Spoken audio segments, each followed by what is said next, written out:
You're looking at a photo of my friend, Jon Palomo. Jon is a songwriter, musician, car salesman, and so much more. Gotta say, I really love seeing Jon, and it doesn't happen frequently enough. We're going to try to fix that. Today was just a great time, and I hope you enjoy watching, hope you enjoy listening. This is Favorite.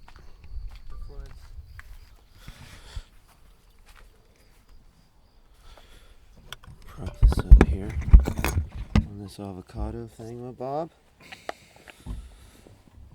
All right, let's check that. I think we got a little bit of a low battery today, so we might not be able to do a long one. Yeah, that should be fine. Good. Is it rolling? I believe we're rolling, buddy. Oh, nice. So let's start with this question. Mm-hmm. I've got 2 kombucha beers here, a glass of Tuwaka, and some joints, and you said no to all of them. Mm-hmm. Tell me why you don't drink. Well, when I was younger, I used to, my brother and I used to drink. My brother and my sister and I used to drink a lot. And we used to have these crazy parties. I don't know if you heard of them. They're called the crazy Palomo parties. I have not heard of them. No, they're pretty wild, man. Wow. So, how old were you? I was definitely not the drinking age, and 12? 16? I was the ripe age of 13 and a half. No, I was like 17. 17. Oh, that's good. No, because seriously, some people start drinking and getting crazy really young. Mm-hmm. And sometimes they never stop, and sometimes it's all they need to do. They have enough. They're over it. I myself, I like to start the day with 3, 4, 5, 6 cases of beer. I'm just kidding. I'm just kidding. I discovered these kombucha beers about a year ago, maybe 2 years ago, and they're great. They're like a fruity drink, and they don't make me sick, and they don't make me feel tired or anything.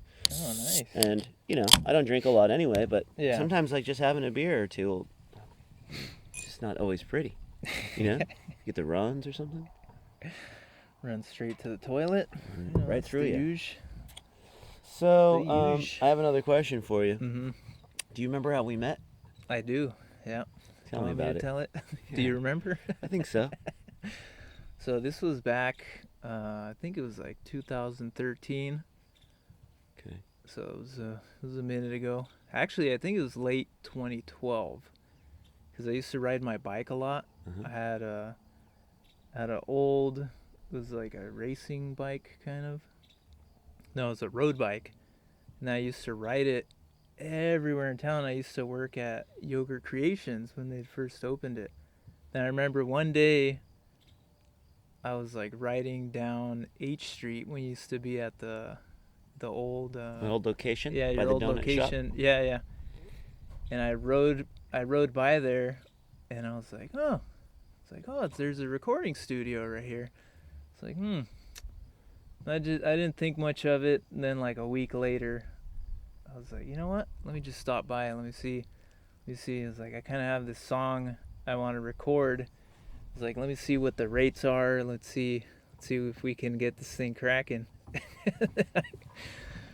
So I finally walk in there. I park my bike. It was like you walk. That little corridor. Yeah, the corridor. Leave my bike there.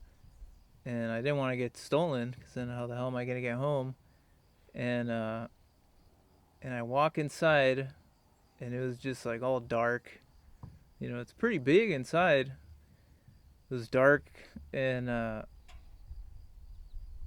like I hear like music, and then I finally get into like where the studio was, and I walk in there, and you're just like you're sitting in the chair. And then you just like turn around and you're like, oh, hey, you here for a lesson? And I was like, oh, no, man, I want to record a song. And then you're like, and you had a burrito in your hand. That's probably on lunch break. you're like, oh, do you have a band? And I was like, no, I don't have a band. And then you're like, oh, well, have you checked on Craigslist? I was like, no. You're like, you should probably get a band. I'm like, okay. So at that time, and still, about half the calls I get for recording sessions are from fully insane people. And I used to take a lot of those. Yeah, So I just had these crazy experiences. But Probably I that day, started like, to sort of weed I've had out. enough. I started to weed them out. So oftentimes I would try to deter people because I Yeah, could yeah. kind of see, like, it's not that I don't want them to do it, but oftentimes if you put a hurdle in front of somebody, you Yeah, find yeah. out who's the real deal and who isn't. Some people will see a hurdle and they'll turn away. Yeah, Those yeah. people should not be musicians. Mm-hmm. So I like to throw a little hurdle, and then whoever gets over it, then you're in. Well, how do you And even you're in get through forever. life? Every day in life is a damn So hurdle. I remember telling you, check Craigslist, and I remember you just looking at me like, I want to record, not life advice, you know? I'm a customer. And I was like, no, that's the thing. I mean, I don't want to be your back band. outside and I was like, I say It's a little darker. open? No, I say open for business. So I was thinking, well, either I'm going to be your band or I'm going to have to get guys to be your band, and I don't feel like it. So, find your own band and then come back and I'll record them. And then what happened? That's exactly what I did. You went on Craigslist. Yeah, I went on Craigslist, and lo and behold, the first thing that I see was like, hey, looking for a singer. It was like, and then it had like all this music and stuff that I was kind of familiar with already, and I was like, oh, maybe this guy was right. I was like, he made a lot of sense. So I was like, all right, let me let me call these guys. Let's set something up. And then, yeah, actually it ended up, that's where I met Kevin and Phil and then all those guys. You joined your first band from joined Craigslist. the first band from a Craigslist ad. Looky there, you just never know. And Listener, they were called? You never know. Dead Zed's Chopper. Dead Zed's Chopper, and it was a rockabilly Americana band, and it was excellent. I thought your songs for that band were always really, really good. Thank you. We made a couple albums together at the shop and had a good time and just funny times. And Yeah. It was great. And Yeah. You guys used to play all the time. Yeah. And then you stopped playing with them for a while. Uh-huh. And now you play with them again. Yeah. It's all meant to be. Mm-hmm. And have you been writing any songs? That is a great question. Songwriting can be a pain in the neck, or it can be a gift from above. Like, Boy, I'll say. It's one of the worst hobbies of all time, isn't it? It's so rewarding when it works, and when it doesn't, Yeah. you're just like, you're sitting there going, you're looking at a blank piece of paper going, what is this? So I used to make music all the time. Pretty much everybody I know is either from the shop or from me making music. And then at some point, I completely forgot how to do it. I just couldn't do it. It wasn't writer's block. I couldn't remember how to do it or why to do it. That was the big thing. Mm-hmm. I kept saying, why? Why write this music? I mean, even the Beatles, who are clearly one of the best at it, people don't care. People just don't care. Mm-hmm. The culture has moved away from the idea of the artist as being like something you put on a pedestal, because everyone's an artist, so we can't all be on a pedestal. And that's good. I believe everybody should be able to be an artist. But there is something about saying, I think this other person has something to say that either I don't know about or I'm just going to let them say their thing. But now it's like musicians just play in the corner of some wine bar. They fucking throw up a tarp. Whole thing's rattling. And you're trying to fucking pour your heart out. And it's going like this. And the tarp leg hits you in the head. And you're going, what is this? And the people listening still go, man. You're singing your ass off. You suck. Thanks, Mom. Should have never went on Craigslist. So, yeah, I know. Don't you hate when your mom boos you? But yeah, you still love it. I mean, almost every time I run into you, we're talking about finding the perfect song or writing the perfect song. So what I was going to say about forgetting how to do it was that I forgot how to do it for a long time. And in there, I'd get a song once in a while, but I think I remembered how to do it. 2 days ago, I wrote 2 songs in one night, just like back in the old days. Oh, nice. Next day, I wrote 1 song, Hit the jackpot. and like a week before, they just keep coming now. But I realize what it is, how you can do it. Mm-hmm. Just Whatever worked last time, it's gonna work again. it won't work again. It's not gonna work. You can start there. Yeah, that's true. That's the problem. Mm-hmm. It's like finding a pot of gold. You find a pot of gold, you think that there's one underneath every rainbow. You know, they say pot of gold's underneath the rainbow. It's true, but not every rainbow. So I figured out that when you're writing songs, you have to use whatever energy gets you to completion. Mm-hmm. Anything. Taking a walk, having a beer, calling a friend. Anything you can do to get you from the beginning to the end of the song. And the end of the song is when you feel like it's done. Nobody knows when it's done. Better if you just stop when it's long, 3 minutes long, you're done. If you can get a longer song, great. But what I was doing was trying the same techniques and they wouldn't work. And then I thought, God, have I forgotten everything? Like and then I burned remembered, you can't use the same trick every time. Yeah. That's why the songs don't come. So I'll start with something familiar, like if I play guitar for 30 minutes, just anything, a riff will come, guaranteed. I'll just start playing some new riff. But to get to the song and a chorus and something that's interesting, I discovered that I had to just sort of go into a trance. The one thing that helped me was having my schedule so that I had free time to daydream again. Because like from Friday night to Tuesday afternoon, I have nothing to do. And I just space out. Because that's what I always wanted to do, was make music, whether or not anybody cared about it. Yeah. So I think I've remembered how to do it. It feels really, really good. I just wanted to tell you because that's what I started doing. Just switching it up. I mean, anything. Mm-hmm. You know, that's funny that you bring that up, because I actually, for a second there, I was kind of starting to get stagnant, like trying to write songs on the acoustic. And it was just like you said, it's like I felt like, you know, there's only so many chords, and you have bad associations with them because you remember that chord goes with that song, and so that's why I started playing the saxophone. And I don't know how to play the saxophone. I just played it by the way it sounds. And I just got lost in the sound of it, and I said to myself, this sounds beautiful to me. What does it matter what somebody else thinks? Right? I don't want to play guitar the way everyone else plays the guitar. It doesn't even sound good to me. I never liked the sound of the guitar when people were like, ever. When I was a kid, I was just like, why? Literally, I used to like this song, and when we would get to the guitar solo, I'd turn it off. I was like, done. I do not like whatever that guy's doing. So my point is, just embrace the sound and get it to another instrument. I bet you could write on piano no problem.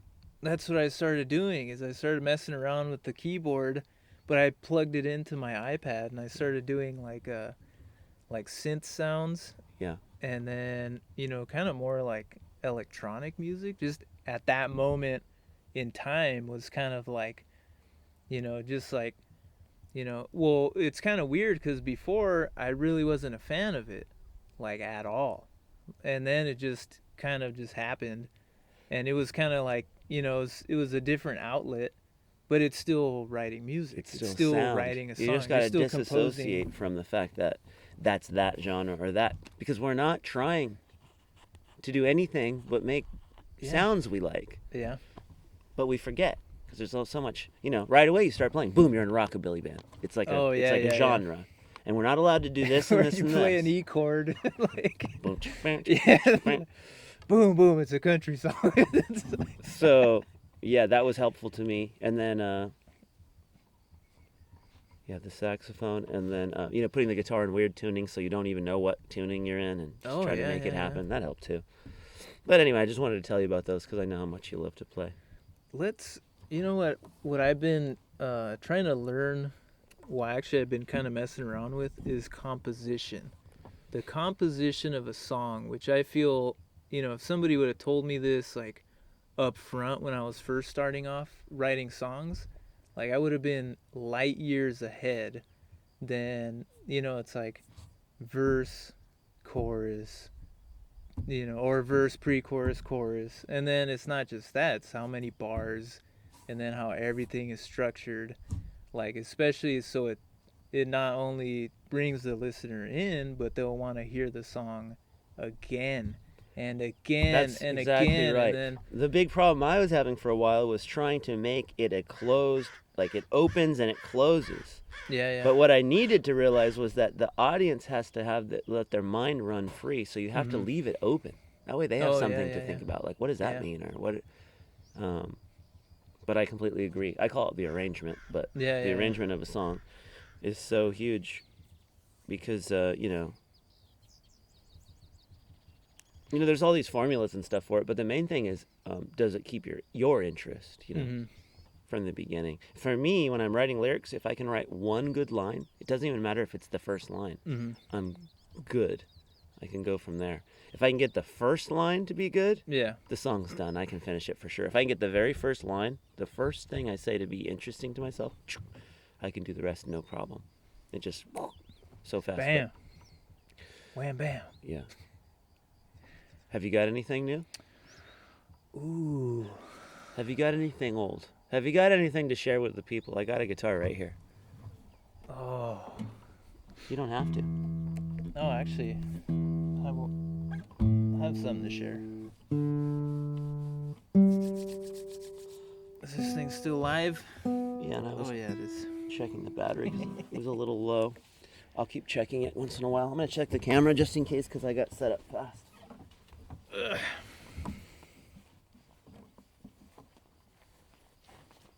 Yeah, buddy.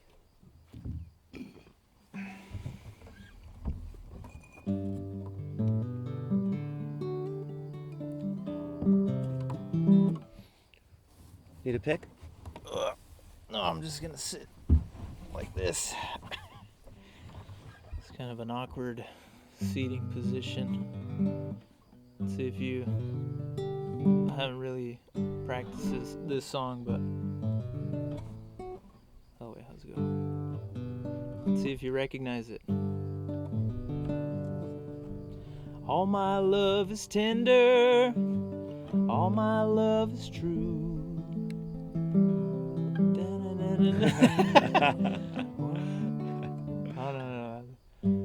All my love is tender, all my love is true. D, I think. Oh, is it? Oh, yeah, that's right. I went up to see you, but I was not aware. Set up little to your snare. This isn't a game. This isn't a game. This isn't a game. This isn't a game.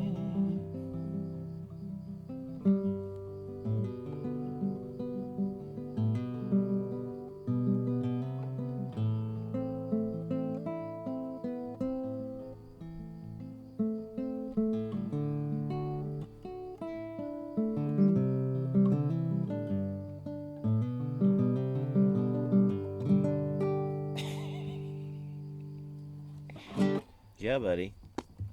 Oh, actually, I got something for you. Talking about, let's see if I can play it on here. It's not my song, but lately it's been like the only song that's been keeping me just kind of intrigued, still playing the guitar, and just really kind of fascinated with the arrangement. You heard Jimmy Webb? I know the name.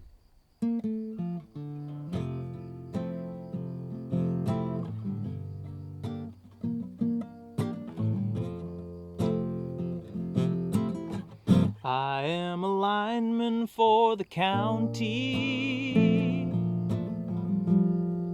and I drive the main road,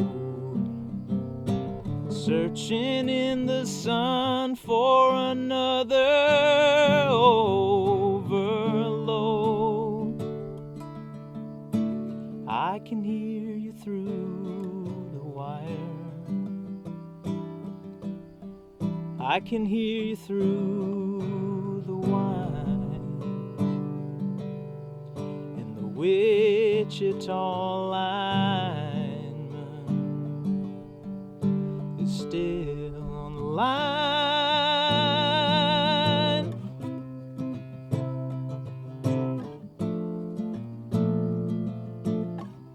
I know I need a small vacation,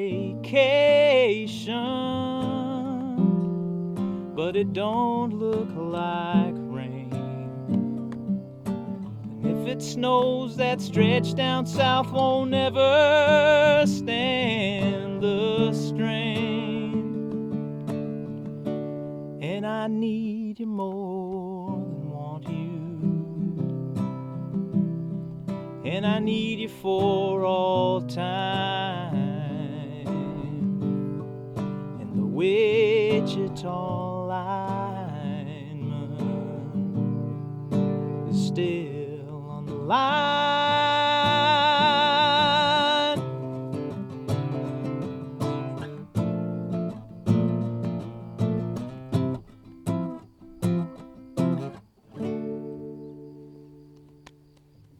Loved it. Thanks, I just sir. loved it. I love hearing you sing, man. I love... You know what it is I think I like about when you perform? That you seem to have a respect for the audience. I do. You Yeah. prepare. You wear a suit. I do. Yeah. I'm a little hurt you didn't wear the suit today. I wasn't expected to perform today. That's I'm just kidding. But actually, I didn't wear a suit today because I gained weight. El gordito. And they don't fit. The suit don't fit. not so. fun, huh? You got that COVID-19 you put on? Yeah. 19 happens. pounds, man. It happens. You got to get out. No more lockdown, man. Have you heard "No More Lockdown," the song by Van Morrison? Mm-mm. I'll play it in the show. It's excellent. Yeah, but it always seemed like you had a respect for the audience. Yes. It made it fun Yeah. to be in the audience because Yeah. people don't realize. See, this is my problem as a performer. I have such selfish interest in performing that I truly don't care about the audience, and they can feel it. They're like, I don't like that guy. I'm like, I don't like you either. How about that? Feelings mutual. You know, we used to joke about that kind of stuff, man. Like, you know, someone's like, oh, I didn't really care for your performance tonight. I don't like you either. Right back at you. Well, why would somebody say that? That's not. This is all just happening in my head. These are just the voices in my head, my friend. But I learned to really understand and respect the audience because you live and die by how you feel about other people in the end. Because even if you don't think you're showing people how you feel about them, you are all the time. We are as people.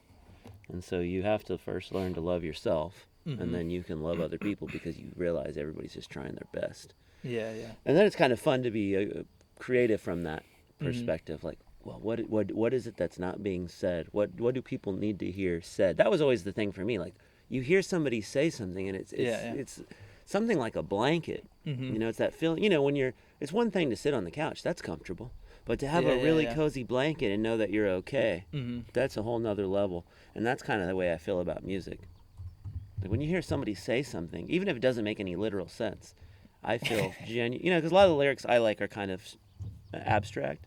Yeah. You know, I like the narrative too. I like that song. Although I have to say, with that song, I always thought he was talking about being a football player, a lineman. And so I'd always be like, what the fuck? He's a lineman for the county, a county football team. Every time that song would come on, I'd go, I know something about this song. What is it? He's not a football player. Oh, yes, it's actual lines. Like, man, they really like football. But I tend to like abstract lyrics. No, that's true. Literally every time I ever heard that song, I'm like, okay, it's a lineman, but I know he's not a football player. Think, Sena. Think. What is he? Like, make a touchdown already. But You know, I remember we were talking about, you know, the audience and everything. I remember one time I was performing at the Shamrock and you were doing the sound, and then I was looking around and I just played like 2 songs. I was like, damn, Like nobody even knows that I'm up here on the stage. Like nobody gives a shit. Hey, there's no room that'll quite make you feel that kind of shit like the Shamrock does. And I love the Shamrock, and I love everybody that comes to the Shamrock. But that venue, they're just like, and what? What do we care? And it's just you're up there going, holy shit, You're these like people, pouring they your actually heart. don't like me. You're like pouring your whole heart out there. Well, I remember we just played 2 songs. Or no, somebody else was up there, and then they had just finished. Nobody clapped, nobody did nothing, and then I'm just looking around like, well, and then you ask me, you're like, on the microphone, you're just like, oh, my buddy Jon is gonna come up and sing right now, and I'm just like, oh man, like, dude, this crowd is horrible right now, and then I'm like, well, and then, you know, every time I'd go up there, we'd always play like Folsom Prison or something. Then I was like, I need to throw everybody completely off guard right now. And I just walked up there and I started to sing the national anthem. That is one of my favorite all-time live show memories. Because let me set it up. You got there later, and earlier in the night, my friend from Los Angeles, a great musician, Guy Blakesley, goes under the name Entrance Band. Yeah. He played, and he is very liberal and very, he was really anti-Trump. Yeah. So he does this song he wrote called "I'm Not Gonna Say Your Name," about how, Trump doesn't even deserve to be named. That's how vile he is, right? So he does this song, "I'm Not Gonna Say Your Name." And he kind of sets it up by saying this is about somebody, we all know who it is, but, it's important that we don't name this person because it gives them power and blah. He has this whole spiel. And it's great. I mean, I understand. Yeah. So he's playing the song, "I'm Not Going to Say Your Name." And my friend Eric is a huge Trump supporter. He falls in that middle category of being into weird music and being into Trump. Yeah. He's sitting there, and the guy's like, I'm not gonna say your name. Whatever, I know the song. And Eric goes, Trump! And the guy goes, no, we're not gonna say his name. And he goes, I'm gonna say it, Trump! And I was like, oh no, 2 of my favorite people are like in a cosmic battle in public, right? So he finishes the song, and it's just like, wow, that was gnarly, right? It was an intense moment. And, Yeah. They're both right. I mean, Eric's saying, I don't think Trump's the problem. And the other guy's saying, clearly Trump's the problem. It comes from this long tradition of manipulation and, I'm like, I get both of you guys. Oh, that's crazy. And after the show, I Eric didn't know went up to Guy and said, hey, man, I love your music. Yeah. But I don't believe in compelled speech. I don't believe that that's a dangerous path, Yeah. And I think it hurt Guy's feelings and stuff. I don't think he really got over it. But we ended up hanging out at the shop, having a little after party at the shop. But it was so funny because you walked in. You didn't know that had happened. I had no idea. We went up on stage. For the record, I had no clue. I had gotten there way later. I didn't even know. Yeah, I got there. You go up on stage. We actually just I think it was we were gonna jam at the end. We said, "Do you just want to jam?" I think that's what it was. And when you you're go like, up there with the microphone. You're like, and my buddy Jon is gonna come up. And I had just walked in. I was saying hi to everybody. I'm like, my buddy Jon's gonna come up here and sing a song. Shit. And I was like, what song? So you go up, you open. You say, hey, just to get, my name's Jon. You got your suit on, and you're like, and before we start, I think it's appropriate that we sing the greatest song that our country has and its great tradition. And you go into the Star Spangled Banner. Yeah. I remember. Now, this is what's crazy. You launch into the Star Spangled Banner, a cappella. Yeah. Somehow, you were in the key of... So when you finish, and the home of the... Ray, whatever, I can't do it, but it was E, and then we were like, yeah, we just jumped right into it. Hear that train a coming, and I was just like, what? How did that happen? That was my favorite memory because it was just so intense. Yeah. Also, it was like you were like, you people, you don't even, you won't even respect this great country. Not only do you not care about the artist, you don't care about the greatest country in the world. it was crazy because it was like, I just walked in, somebody just finished playing, and everybody was like, they're back against the stage, nobody gives a shit. And then it was like, I walk into that, and then you're over here, John's coming up. I'm like, oh man, I gotta do something like absolutely crazy. I even gotta throw all the musicians off. I remember even when I started, like, I heard you were like, let him go, don't play anything. You're like, don't play. And I'm just standing there, and like everybody at the bar just turned around and they're like staring. Now it makes more sense. Like, who the hell is this guy? That was the best. They're probably like, this guy with the biggest freaking balls in the. Sometimes it's like going to war with the audience, People don't really understand. People don't understand this, If you have like friends and family, what do you need the audience for? Yeah, they're gonna support you either way. You're at war. I was just thinking about this because a bar in Goleta called the Mercury Lounge just closed this week. Oh, They posted a picture of their empty bar, and the first thing I thought of is the night we played there. Yeah, and I've told this story, but it's still funny. One night we were playing at the Mercury Lounge, and, trying to do our thing, and no one's listening. Yeah. No one's... Now, you could say we just weren't good, and that's certainly possible, but still, I thought that they were being really, really loud. So I stopped after a song, and I said to the audience, I said, hey, I don't know who heard, but, Bob Dylan passed away today. And then everybody... This song is for Bob, And it just was like, everybody stopped, turned around, and then got out their phones, and everyone's scrolling to try to confirm it, right? And then I'm playing to this perfectly quiet bar. And I'm just like, now I'm like, I can finally hear myself, thank God. And then we finished our set. We're loading out, and like the kind of the guy who's helping with the show, promoter guy, comes out. He's helping us load out, and he's like, hey, why did you say that? Like, and I say said, what? We'll be back.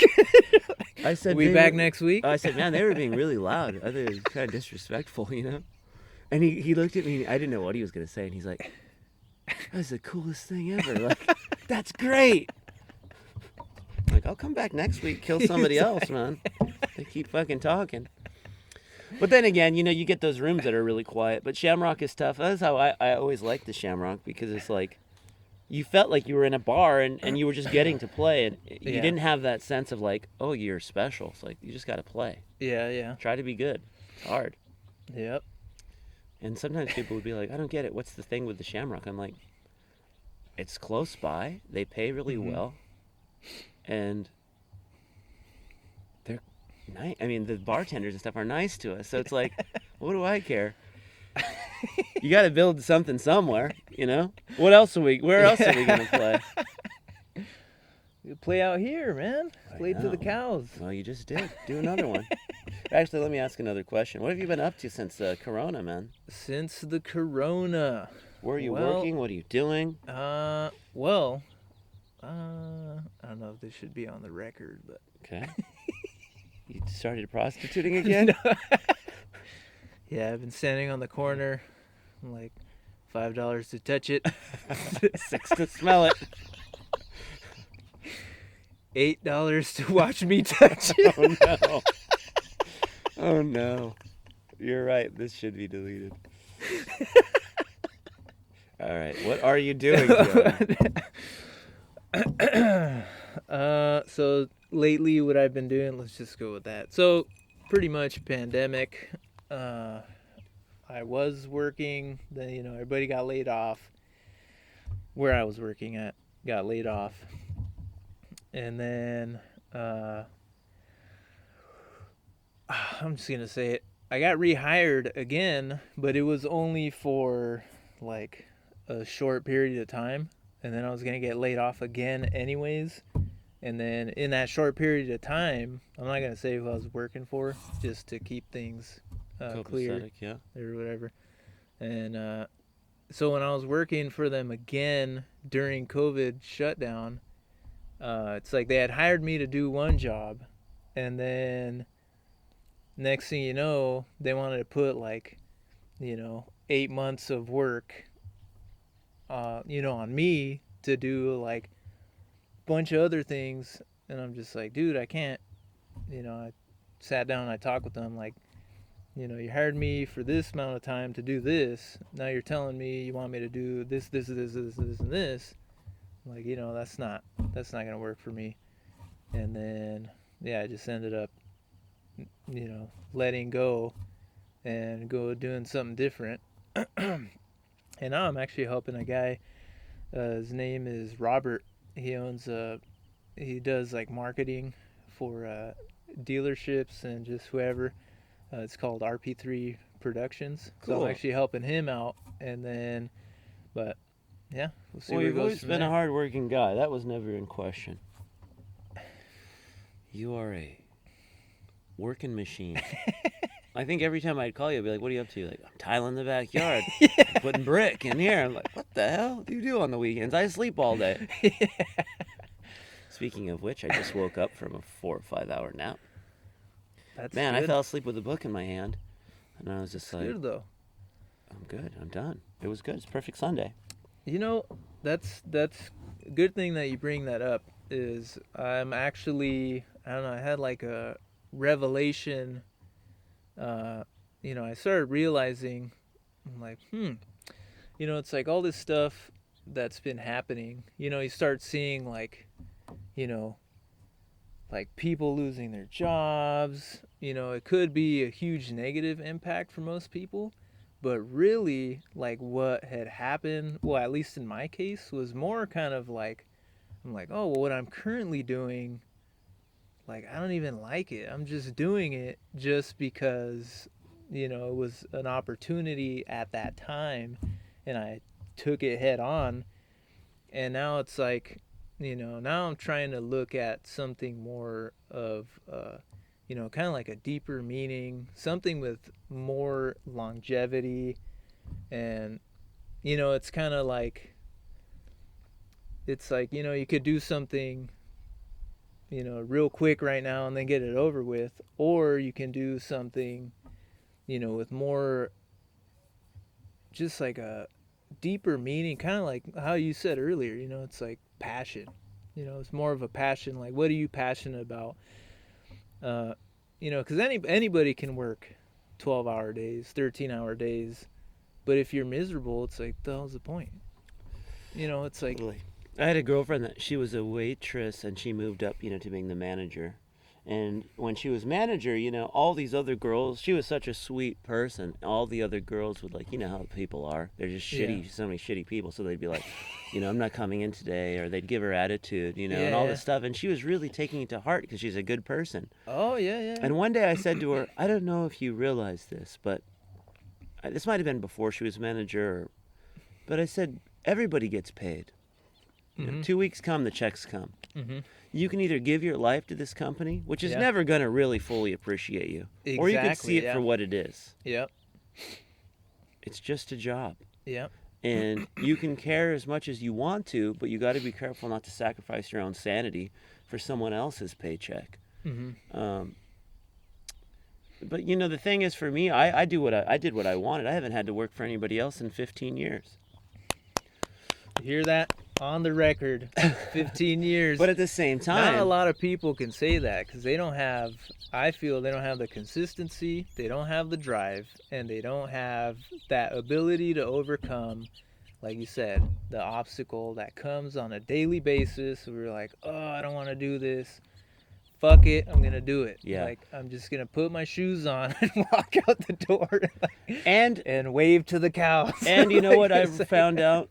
I found out that in your business, just like in anything else you do, whether it's writing songs or you're cooking dinner, you have your moments where you're the best, and you have your moments where you're the worst. Mm-hmm. And as long as you don't stay comfortable with being the worst or disappointing yourself or other people, you'll be okay. Mm-hmm. There's seasons.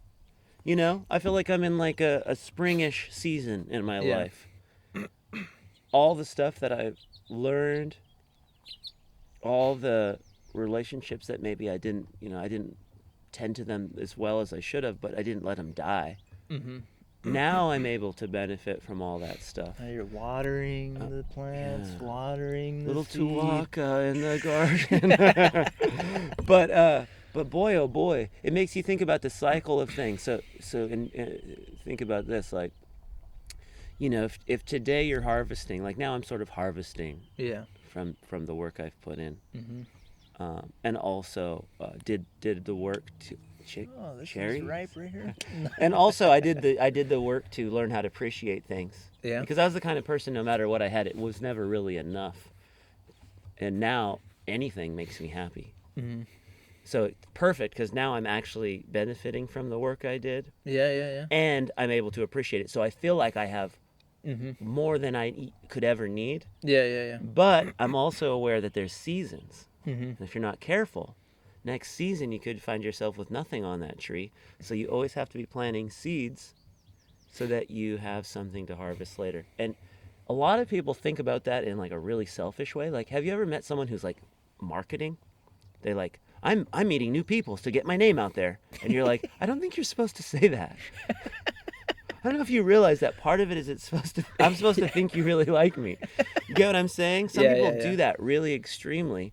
And I've never done that. I don't sell Mhm. myself at all. But because I don't, I'm sure to deliver because I'm not faking it. This is what I have to give. You might not like me. You might not like what I offer. Yeah, yeah. But this is what I have, and I'm going to have it every day. My stand is never going to be pulled in. I'm never going to be closed. I have this to give. I will listen. I will care, but not too much. You can't fuck with me, Only enough to, if it's good, Yeah, There's a lot of yeah. vampires out there. There is. On the record, everybody is working and everybody has money. And there's people that know that you have money and they're out there just want to take your money. Hey, I just watched a great documentary about this scam artist. This guy, he was a habitual scam artist, and what he would do is he would find women, and this was really funny. He would go into a bar, and within 15 minutes, he'd find the lonely lady, Yeah, yeah. and yeah. he'd have her sign over some money to him. He worked really fast. Oh, I mean, wow. within the first 15 minutes, he met her. Oh, He would tell her everything she wanted to hear. Yeah, yeah. And he'd eventually get money from her. And that's an exaggerated example, but people do that every day, Mhm. People are using each other. Mhm. Right now with social media, people use each other for attention. Mhm. And what I'm trying to say is I've experienced the fact that if you're in that mindset, Yeah. it's never going to be enough. That's why the guy couldn't stop scamming people. He scammed thousands of women. Yeah, He yeah. took all their money. It was never enough. If you're in that mindset, you'll never have enough, no matter if it's drugs, money, sex, whatever it is.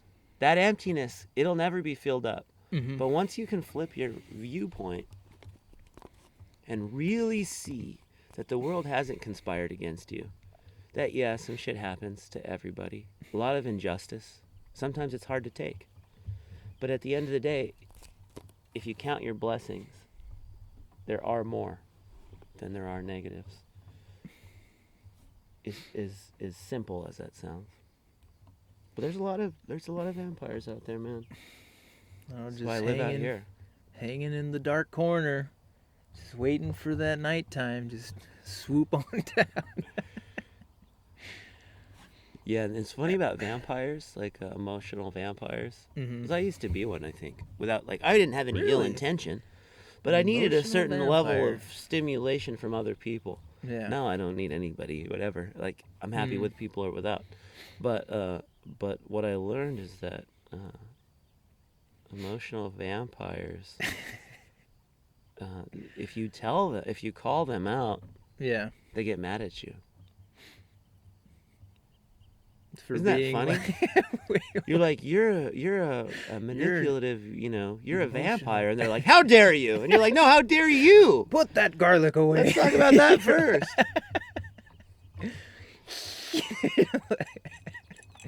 It's how it is. Either and you're then just giving or fly you're away. taking. And some relationships you give and get at equal level, and yeah. it's just, it's pleasant. But some people they're like black just- holes. Yeah. They And just want to sometimes take, it's not take, their take, fault, and never man. give. You know? Take. You got to roll? I got no. I actually have. Is this thing still rolling? I went ahead and I want you to choose A or B? Okay, this sounds fun. I'm gonna go with the. There is no plan B. A. All right, let's see.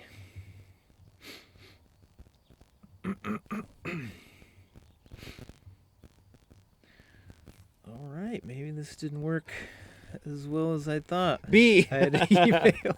Then B. Oh, Did you lose something? hold on. See, the second you brought in technology, it fell apart. Let that be a lesson to you. Well, I had emailed. I think it's because I don't get. You need Wi-Fi? Can I connect? to Sure. Wi-Fi? Let's see. Tell me when you're ready. Let's see. Wi-Fi. My network name is Vampire. No, I'm just kidding. All right. Let's see. Oops. Is it Vias? Yes, and the password is All right. What is? obnoxious. Is it O? B. Is it case sensitive? Nope, I think it's all lowercase. Okay. OBNOX IOUS Mm-hmm. banjo BANJO 29. That's really what the password it came with. I remember when the guy installed the internet, he's like, "You're not gonna believe this." I'm like, "What?" He's like, "You're a musician, right?" I'm like, "Yeah." The password's obnoxious banjo, and I'm like, "I don't care." Get out of town.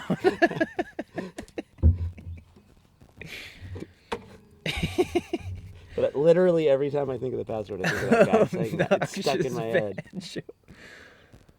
Obnoxious banjo. Who writes these passwords? Somebody is up there probably. All right, what do you got for me, buddy? Let me connect here. I think it's connected. Well, before I left, I had emailed myself. There are these jokes I was gonna do, like try not. They're kind of like cheesy Try not jokes, to but laugh? it's like try not to laugh challenge All right. at the end. That way, people can watch these videos Have some joy in their life? and have some freaking smile. Smile, you're alive. One time I had just left a funeral. Uh-huh. A young man, he died. He died after he jumped into a pool and he hit his head on the bottom of the pool and he drowned in the pool and no one noticed. He was partying. He snuck into a hotel. Oh, good lord. And I worked with him and I went to his funeral. Mm-hmm. And after the funeral, me and my girlfriend, we went to the grocery store to get lunch, and we were checking out and the guy said to us, "Smile. What you guys so down for, you know?" You know how people say that shit? Yeah. Smile. Smile. Smile. And I said, You're like, I'm at a funeral. we just got out of a funeral. A 19-year-old friend of ours died after he drowned in a pool. And he's like, Oh, don't smile. "Oh, sorry." And I'm like, "Yeah, you might want to watch it. You fucking tell to smile, buddy." I'm going to go easy on you this time. He's like, smile. Smile. Now I'm gonna remember. Smile. What, did you just leave a funeral or something? You're like, yes, we did. You're like, oh, okay. Oh man, what a shit show. So this, All right, this I'm moving didn't on, even man. work. I'm moving on. Put it away. Put the phone away. Put It was supposed the to be something technology funny. away. Yeah, this didn't work. It's funny enough, man. We're funny. We don't have to worry about that. Whatever. All right. We'll leave that part in there. Let's see. Jon Palomo. Oh, yeah, I have a real question. I have something I've been meaning to ask people that I'm not asking. What I really want to know, Mm-hmm. and it might be hard to describe, but in your estimation, what do you think is happening on this planet? What do you think life is? What do you think the rules and boundaries are? Of life? Yeah. Because everyone wakes up every day and they have their decisions are affected or limited by their worldview. Mm-hmm. But there really is no certainty that any of these worldviews have any bearing on the truth. Yeah. A lot of structures exist because it's just what happens. You have a city, you have stores, you have this, you have that. It just kind of builds on itself. But what do you think is going on? You know, that's a great question, because, you know, it's like I was saying earlier, you know, it's like when kind of everything got shut down, and then it's like you kind of actually, well, at least for me, I kind of had like a moment where I'm just like, oh, it's like I can kind of sit back and then finally like actually have time to think and kind of just like reflect. Then I realized, I'm like, okay, so Jeff Bezos, right, one of the richest guys, he's still gonna die. He's still gonna die. No matter how much money he makes, how much surgery, whatever surgery he gets, he's still gonna die. So, you know, it really, what's the difference there? So it's like that, you know, somebody living in the riverbed, you know, they're, whatever life they're gonna live, they're still gonna die.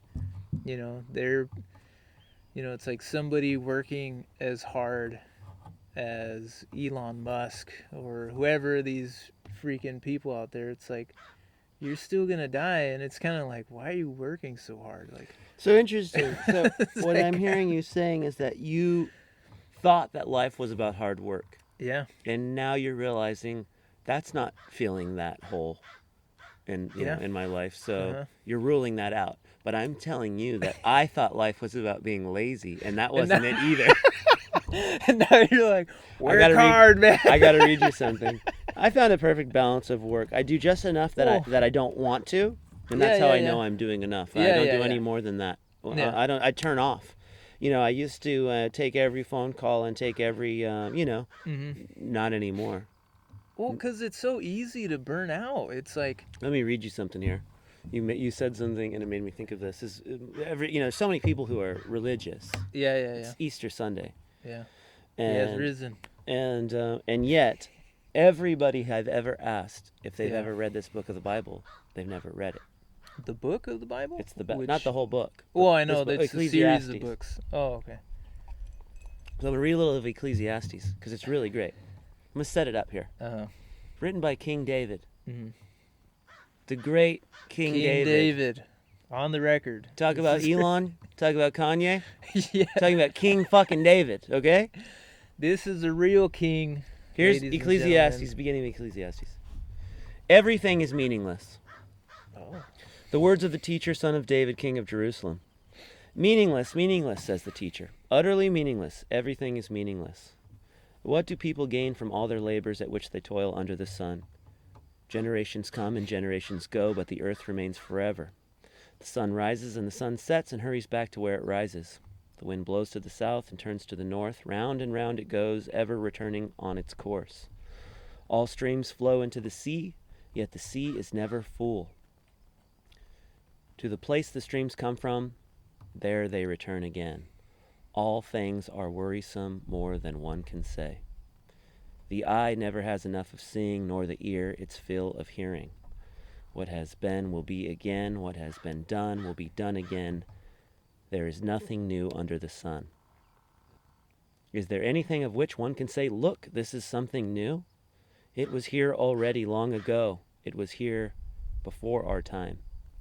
No one remembers the former generations, and even those yet to come will not be remembered by those who follow them.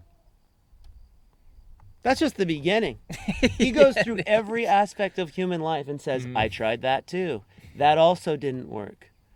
Ladies, I had everyone. I had slaves. I had power. I had humbleness. And he goes, and it didn't work. That's in the Bible.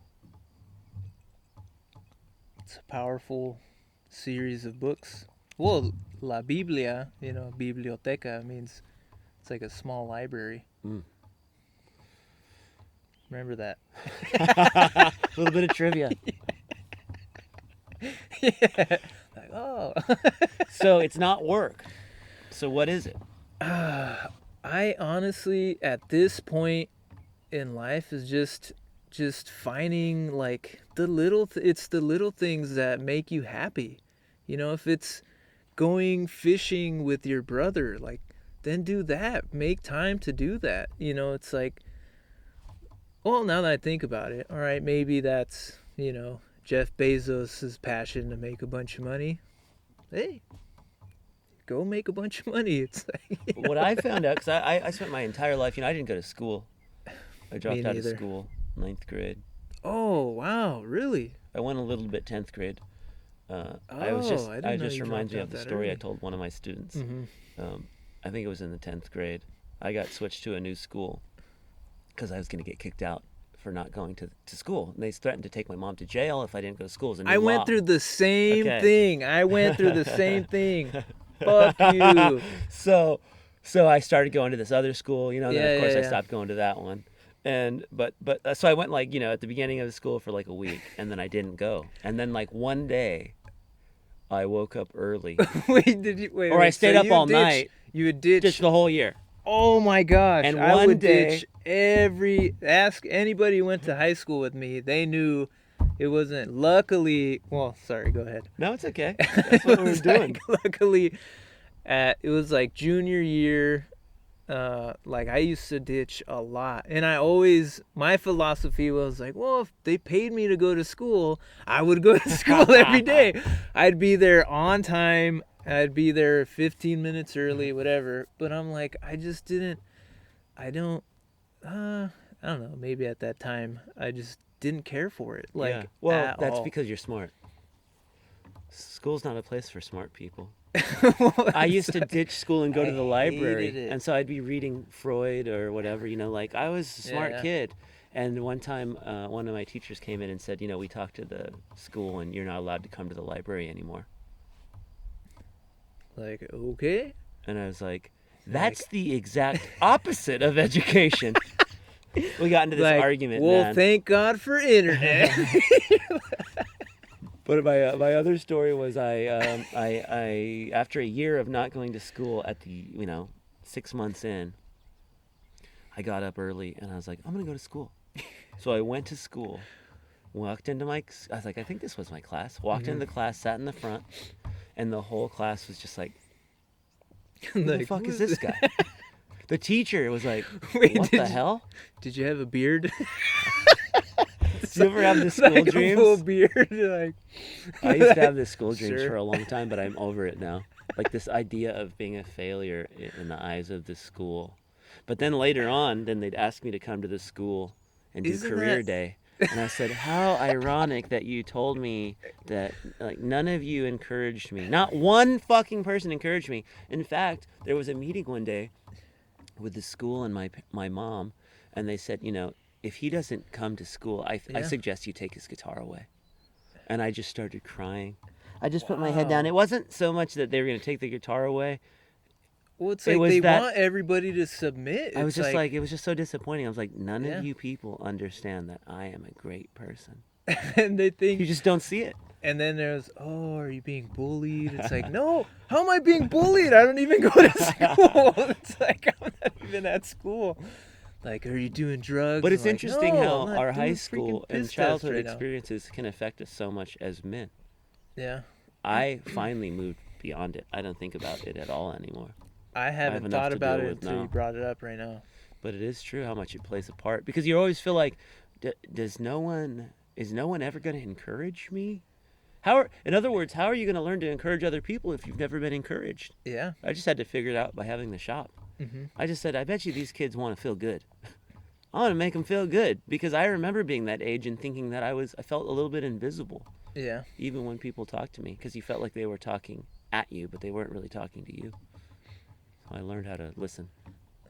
Wow, and lo and behold, I think everybody has something in common with everybody.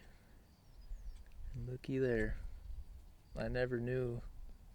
Yeah, I didn't know you went through that. I went through the exact same thing.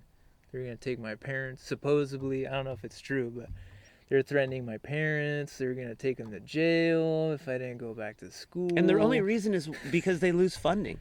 If they don't have the students in school, you're worth a significant amount of money in their budget. So they'll fucking freak you out and scare your parents and cause all this problem. I wasn't doing anything wrong, really, you know?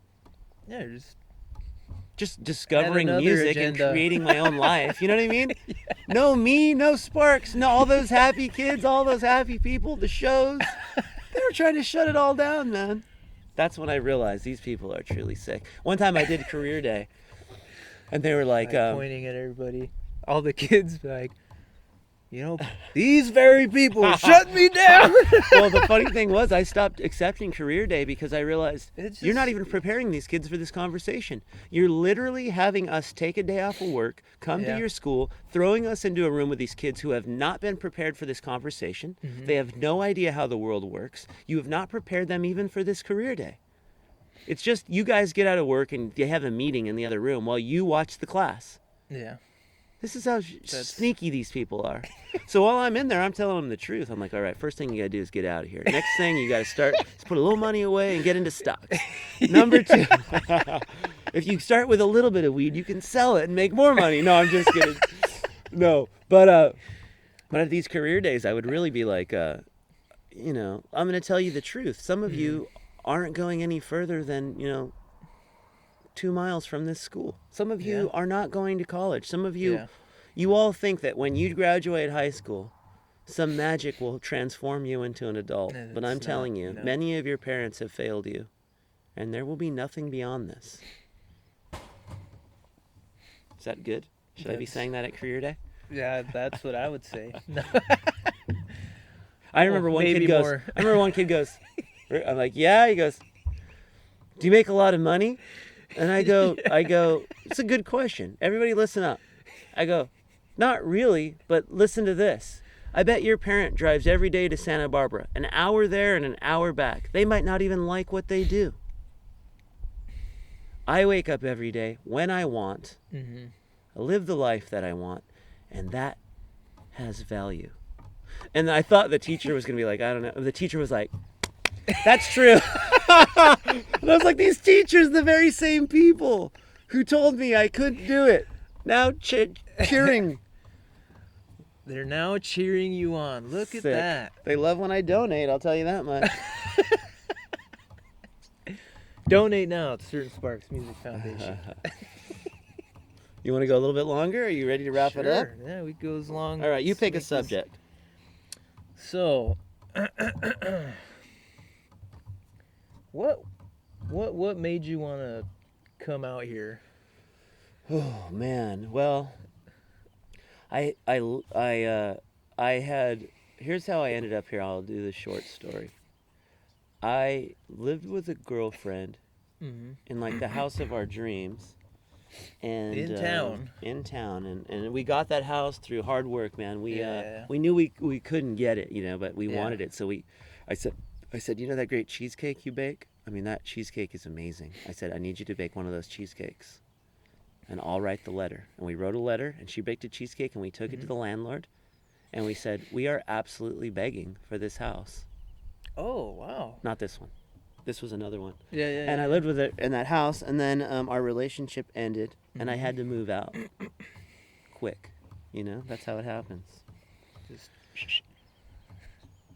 And I had messed up the relationship, so I said, I'll move out, So I moved out, and I got this little tiny apartment, and I was like, oh, no, I'm going backwards. I don't want to live in this. I remember that one. And I loved that Yeah, yeah, apartment. yeah. It was super cheap, and it made life easy. It was like in an alley. It was in that an the alley. one? It was a tiny little. It was like a storage shed. I remember one time. I think you had invited me and somebody else. It was like 2 other people over, and then That was about all the space there was. yeah. And I was like, hey, can I use the bathroom? You're like, yeah, it's the big door on the right. And then I open it, and you're like, I'm just like, what the hell? It's like this giant closet. Like, so I go in here, you're like, no, it's the small door. It's the small door down the hall. Oh, that's good. But yeah, so I lived there, and then I felt like I was sort of punishing myself for making some dumb decisions and stuff. By just like, I'm just gonna live here, and I'm gonna be like a hermit, like a monk. I'm gonna sit here and I'm gonna think about what I've done. And I sat there and I thought about Screw this monk shit. And eventually one day I just looked around. It was like a butterfly, you know? I just was like, what am I doing in this fucking cocoon? Like, I'm a great person. Me back. I'm bound for great things. And then I was like, I'm going to claim my destiny and not be lazy anymore, you know? And then I had this vision of living in the country. You fueled up the passion. Yeah. Sparked. Actually, the fuel was already there. You just found the spark. Yeah, certain sparks, man. And I hoped to find something like this. And then I was looking for another place, and I saw it on Craigslist. It all comes back. On the record. And I saw it on Craigslist, and I called somebody I knew, and I said, this looks like it's nearby your place. Do you know anything about it? And she said, this is our place. Would you like to be the renter? And I said, absolutely. So I moved out here, and it's been the best thing I've ever done in my life. You know, I still remember, I think I walked into the shop, and then you had, this was like 2 years ago? I don't know. But you were just about to move in here, and you're like, hey, man, I'm looking for a roommate. You're like, to move in over here. You're like, yeah, I'm just looking to get out. I want out. And then I was like, I looked right at you, didn't I? I was like, man, I want in. I want in. That's right. I remember that. You were like, I've been living on the outskirts. Yeah. I want in, and you're on your way out. That's so funny. That's so funny. I remember that. It's like, I'm trying to get in, man. Yeah, now I'm like, I want out. Boy. Yeah, and, you know, like, I could feel that society was changing, and, like, that there was a shift, and that people needed a space to take big, deep breaths. And I started traveling out of town to this river and spending a lot of time in this river, and that changed my life. And, yeah, just trying to shift into that gear. And then, you know, speaking of, like, that empty feeling, you know, that so many people have. So many people have it. Oh, Nobody yeah, it's talks like about it. It's like you're going through the motions, and you're, you know, it's like no matter, almost you can feel, it's like no matter what you do, it's like, you know, you can buy all this stuff, all this material stuff, but it really doesn't, you know, it could be like, you know, just like something like this, just spending a quiet time with somebody, and you're like, oh, like, and just not having a care in the world. Like, I mean, listen to that. Yeah. There's no cars driving by. You can't hear your neighbors. There's not like a random freaking saw that always happens to go off in the neighborhood. You know, you're like, it's 7, time to saw. There's no air compressor turning on in the middle of the night. And what I realized was that people find their own level. You know, you find the level of your own perception of yourself. And I've been talking about this a lot with another one of my friends, but like I'm trying to make my life more beautiful. Mm-hmm. You know, I want every day to feel beautiful because, you know, I value beauty, and beauty is accessible to everyone. It's not going to the makeup place and getting a bunch of pancake makeup on your face. It's not the perfect, you know, trip to Big Sur or whatever. Like, it's just, you can find it. Mm-hmm. You can find it anywhere. Yeah. You don't have to go that far. You don't have to go that far. But, I mean, look. But you do have to be able to see it. And you can only see it if you don't hate the world and hate yourself. And, you know, don't have that big empty feeling. Because when I got out here, I kind of just said, if I'm not going to be happy here, it's probably never going to happen. So I better learn how to do it. Hear that, ladies and gentlemen? You have to learn to be happy. It's hard. Sounds so simple. You know, someone like me, like I don't have any of the normal stuff. I wasn't close with my family. I didn't go to school. I didn't like sports. I mean, I liked hockey. We played a lot of roller hockey when we were kids, but I didn't. You know, like today, Easter Sunday, doesn't mean anything to me. I've never done an Easter anywhere ever. Mm-hmm. And so, what I found out was, you know, you can have any life you want, but there's a price to pay for everything. Yeah. And like, I wanted to be really free because I didn't like the way things felt when I was a kid. And then I got so free, I realized oh, I'm just out in space. Like, I'm just floating here, and it's a little bit scary. You look down and you realize, wow, I'm really far from Earth. Mm-hmm. I got to get back to some reality. Reel it in. And I reeled it in. And then once in a while, I still float away. Like, oh, there's Randall right there. Hey, buddy. And a big part of me doing these interviews and just doing this thing was to be like, what if I was just my real self? You know, because the way I looked at it was like, people don't understand me. I've just had to accept that. It's not a big deal to me. But then I said, well, maybe it's just that I never really put myself really out there. Maybe I was just too scared from shit that happened in the past. And Mm-hmm. so now I'm like, I'm just going to be me. You can't take my job away. You can't. What can you really do? Yeah. I've already had nothing. Once you hit rock bottom. Freedom's just another word for nothing left to lose. Play us another song, buddy. Let's close it out with a song.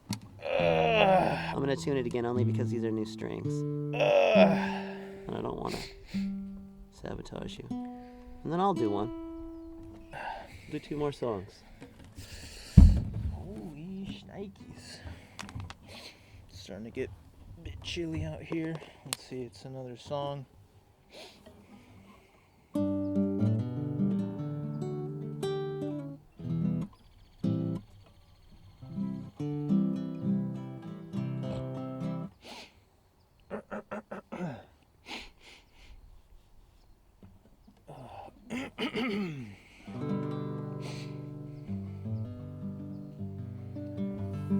Ooh, I actually haven't played the guitar in a minute. Ugh.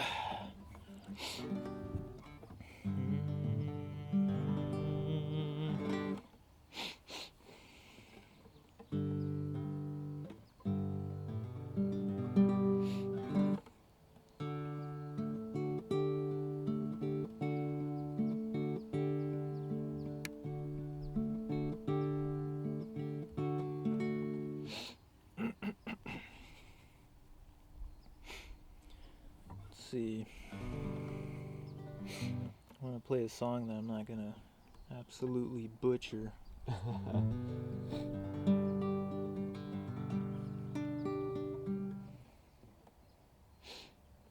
What's one? There's one I was trying to learn.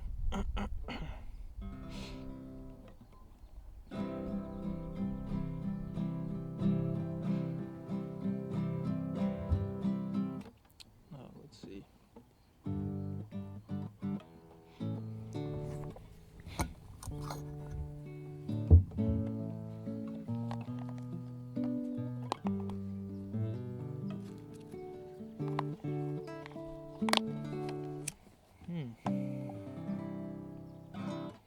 Yeah, I've just been playing that Jimmy Webb song.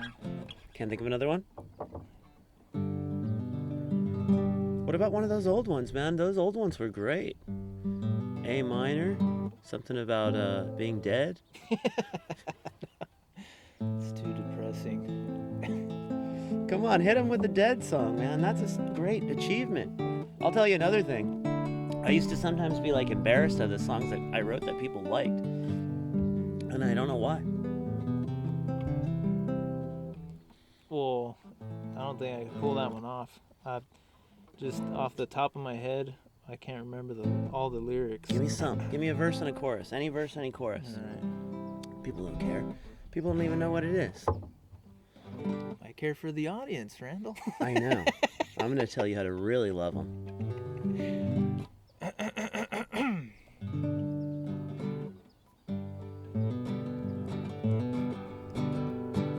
Oh, here's one.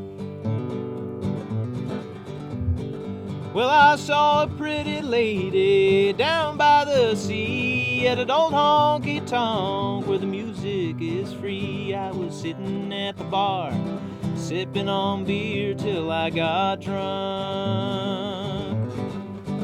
She was standing right across the way. I looked into her eyes and fell in love. Heaven, save a little piece of your heaven. Heaven is there next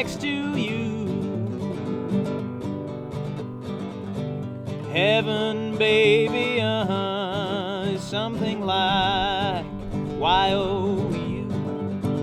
I was sitting there alone like a drunken old fool. The only friend I had was this old wooden bar stool, and I couldn't find the courage to go and ask that woman for a dance. So I ordered up another drink to end this misery at hand. Heaven, save a little piece of your heaven. Heaven is there next to you. Heaven, baby, is something like YOU. Heaven, baby, is something like YOU. Heaven, baby, is something like YOU.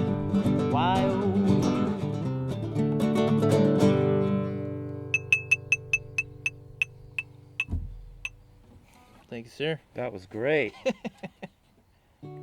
That's an original, right? Mm-hmm. Original song, buddy. Pretty good. Thank you very much. Let's see. Muchas gracias. I think that's a great place to stop. I was going to do a song. I think Come on, Randall. Let's hear one. You wanna Let's hear hear one? one, man. Let's throw it on the Man, I pod. played the other day. I played guitar for like 5 hours straight and sang and played for 5 hours. And at the end of the 5 hours, I shit you not, I picked up the guitar again and I just started singing a song. That's how I write songs now. Oh, nice. They just come out. Let's hear it. It's like priming the pump. Let's see.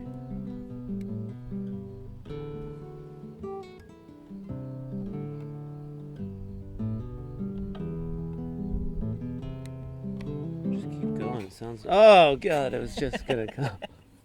I was about to finish.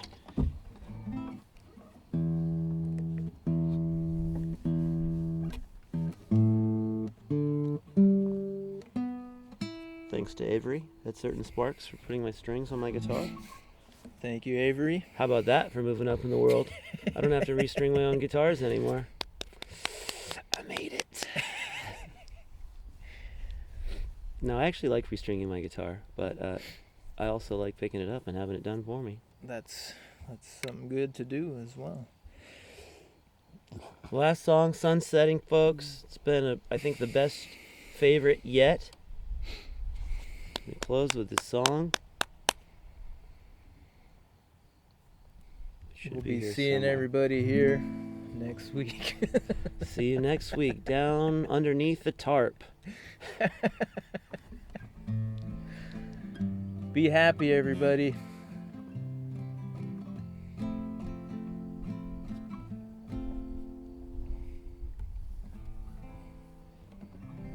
What the hell? That's not even the right song.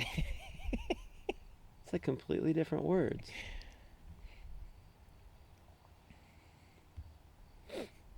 Version 2? Version.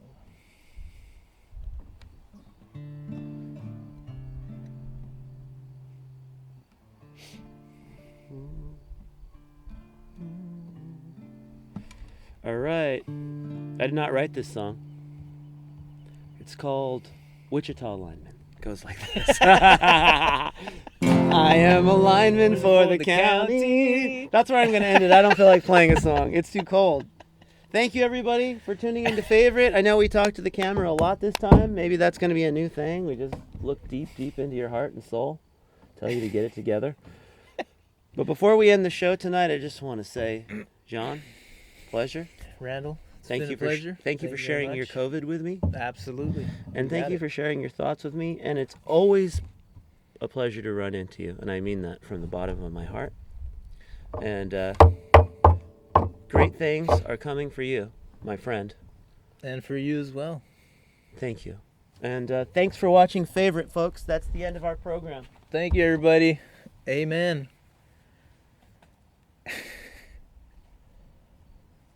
just let them just listen to the natural sounds for a little bit.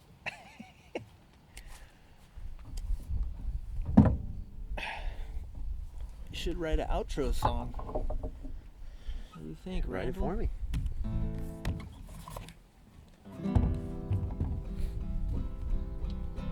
You are my favorite. You are my favorite. You are my favorite. You are my favorite. You are my favorite. You are my favorite. You are my favorite.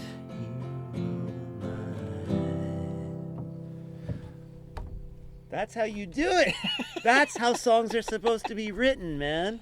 You don't need Right any off more the than cuff. 2 chords. You know any Hank Williams? Ooh. Let's see. Today I passed you on the street, and my heart fell at your feet. I can't help it if I'm in love with you. Da da da da. Oh, you fuck. That's... Sorry. That's All right, folks, that's it for the show.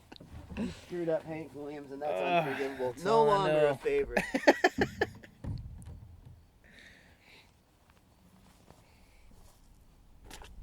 Do you recycle? All that talk, and I don't. At the end of the day, I'm still a shitty person.